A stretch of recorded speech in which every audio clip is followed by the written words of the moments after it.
Hi, I'm Steve from Sounds Heavenly, and if you're used to my channel and my videos, then this is going to be something very different. If you've not seen the channel before, I run a website called soundsheavenly.com. I make high-end bespoke audio cables, including the ones that Bang & Olufsen use on their recreated Beogram 4000C turntables. However, this is not a cables or connections video. This is about a rather unusual part of my hi-fi journey in this package here. And I'm going to explain everything, and this will tell you just a little bit about what's made me the person I am in terms of hi-fi and audio, and also I hope it will give you some inspiration to have another think about how you view your music. Pour yourself a beer or a coffee, please come and join me. I'll explain everything.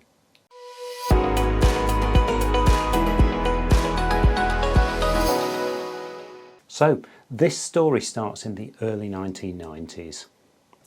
I was an impoverished student just about to start my electronics degree at Loughborough University, and I'd got at the time already a vintage Bang & Olufsen music system, Beocenter 3300.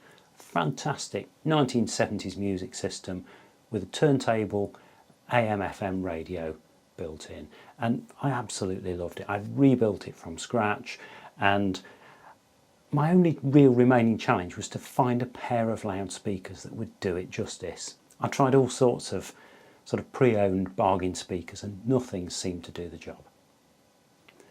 Then one night I got a call from a friend, and he literally just said, "I've got something really special at home, you've got to hear this." Yep, that was all I needed.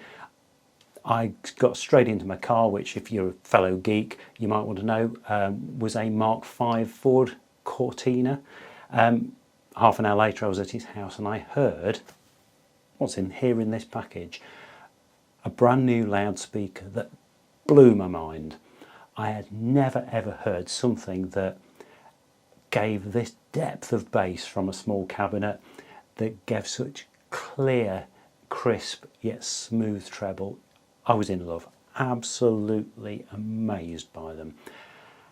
And from that moment I started frantically saving. I had a part-time job because I was studying, and after a while I put aside just short of £100.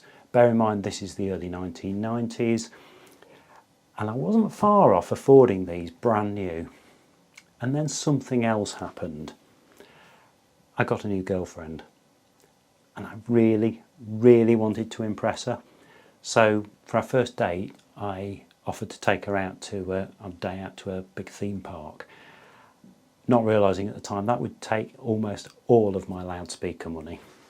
Incidentally, here we are. Let's see if the camera will focus. It's a very old picture, but that's the two of us in the early 90s. Not a lot's changed since then, obviously, but suffice to say, life got in the way and I never actually got those loudspeakers I wanted. Fast forward, well, 35 years, give or take. Last Christmas, my girlfriend, sorry, now my wife and business partner, who you'll have seen in the intro clip at the start of this video, popping into my workshop to steal my loudspeaker, she said to me, "You know when we went on our first date and you used the money you'd saved up for some music gear, what was it you were saving up for?" And I suddenly thought, yeah, I wonder what those speakers would sound like now. So I gave her the details, and on Christmas morning, this is what I woke up to. Excited doesn't do it justice. I was absolutely overjoyed and desperate to hear if these speakers would still blow me away like they did as an excited teenager all those years ago. Should we find out what's in here? Should we open the box? Come on, join me. I know it's not Christmas, but wow, this is special. So I waited a third of a century for this.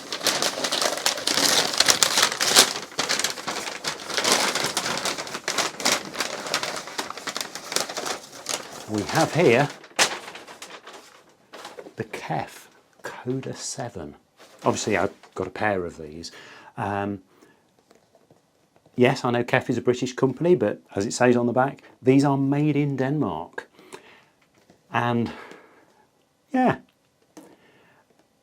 these were really quite groundbreaking.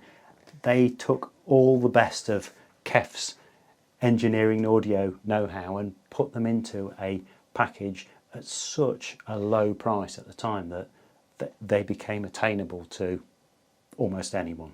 Almost, they were just out of my reach at the time, but yeah, connected them up. Unfortunately, I no longer have the original Beer Center 3300 system. I do need to get another one day. But put these onto my main B&O system and wow, yes, they are stunning. The one thing that lets them down is the cabinet is a little bit flimsy because of their low build price, so that was easy to fix. I've stripped them down and fitted Dynamat inside the cabinet panels, which is, if you're used to modifying car stereos, you will know that it is the self-adhesive thick rubbery gloop that you fix onto the inside of your car door panels to stop them vibrating from the sound. Works just as well with home loudspeakers, and it's immediately weighted them down, mass loaded them and stopped the vibration. And I've put some fibre pads underneath them just to decouple them from the shelves where they now sit. And they are in daily use in the other part of my workshop behind this door. I suppose this raises two questions. I waited a third of a century. I chose to take my girlfriend out for the day instead of buying the speakers of my dreams. Did I make the right choice? Absolutely.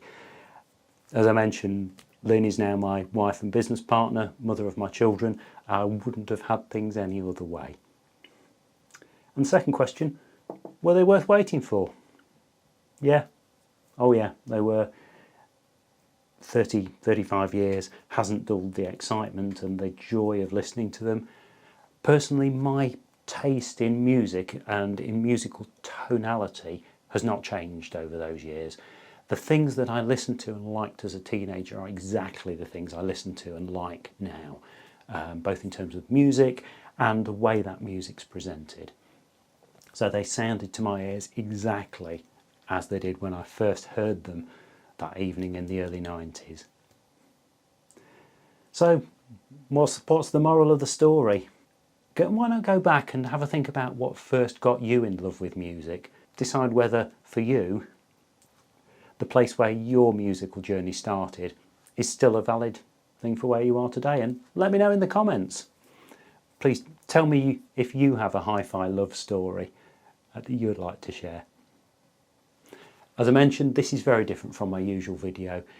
Please subscribe if you would like to know more about Danish music systems, technical hints, tips and tricks to get the best from your music. And also please drop in at soundsheavenly.com if you need any audio cables. I specialise in Bang & Olufsen, but happy to help with anything else. Thank you for watching. I'll see you in the next video.